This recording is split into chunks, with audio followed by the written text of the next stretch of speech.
And so the Hightowers who cheated death in the streets of Evo City cheated death once again, and the city was forever changed.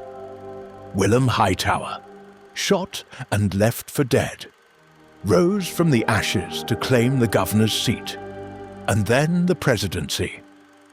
His survival turned him into a symbol of power and vengeance, his brutal and calculated campaign sweeping away all opposition. Under his rule, streets were orderly, efficient, and cold. Those who opposed him disappeared into the shadows. Hightower's legacy was not just political, it was total. Following the deaths of leading figures in Spectre, Alistair took the opportunity to seize control for the Hightowers. His empire grew like the tendrils of an octopus, silent, patient, everywhere, including systematically dismantling nearly the entire leadership of the Pink Panther cartel. Despite wielding near-endless power, he soon learned power has a price, rarely seeing his beloved wife Julia. Alistair would live the rest of his days in quiet and constant vigilance. Following a long battle with fentanyl and degenerate behavior, Octavia Rain Hightower died on the cold streets of Evo City, alone and unnoticed. With Alistair being preoccupied with his duties in Spectre, Franklin took over the Hightower casino business, forcing out competition with a hand in every deal, from rigged games to shady investments, turning the casino into both a gold mine and a power hub. Franklin soon became one of the wealthiest citizens in Evo City. The neon lights never dimmed, and neither did his empire. He ran the cards, the chips, and the deals, and when the house always wins, the Hightowers never lose. Despite facing accusations of nepotism, Conville remained a steadfast vice president throughout Willem's administration. When Willem stepped down due to health issues during their second term, Conville naturally succeeded him. However, his presidential legacy was largely overshadowed by Willem's notable achievements.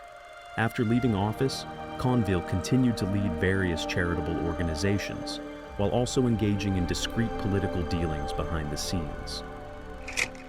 Julia waited in a house that never felt like home, her husband always just out of reach, present in name, absent in life. While Alistair stood guard over power, Julia guarded memories of the man he used to be. In the silence, only memories kept her company. The price of loving someone the world refused to share. On his 85th birthday, Cornelius welcomed friends, family and rivals with the same thin smile he'd worn for decades. But as the toasts faded and the candles flickered low, there was his nephew who stepped forward, not with a gift, but with a crossbow.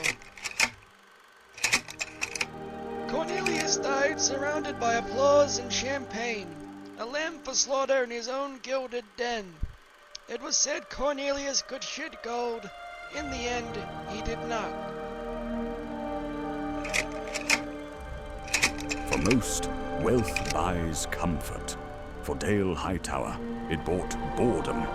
Tired of orchestrating quiet boardroom victories and hollow power plays, Dale vanished from the polished halls of the family estate. Months later, whispers began to surface of a pale outsider carving a bloody trail through the diamond fields in Central Africa. No longer constrained by civility, Dale found new purpose in the unchecked brutality of the black market. Diamond traded for guns, men traded for labor. To the world, Dale Hightower was a ghost. But those who suffered in the mines he controlled, he was the White Devil. Distraught by the murder of his brother Cornelius, Benedict felt compelled to hunt down his son, Vincent, who fled the birthday party moments after the crossbow bolt struck. Despite a $5 million prize on his head, neither man has been seen nonsense. After Cornelius's bloody end, Calvin did his best to guide Alistair, steadying the house through quiet counsel as Hand of the Hightower. He had seen empires rise and fall, and more than once gave the final push himself.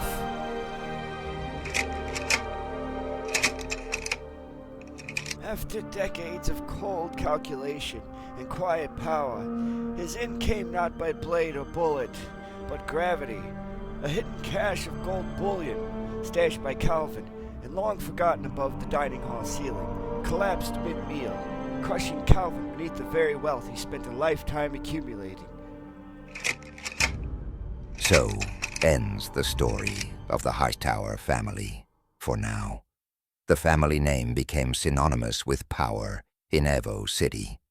But the struggle for dominance never ends. As long as there is power, there will be those who seek it, and those who will stop at nothing to hold it.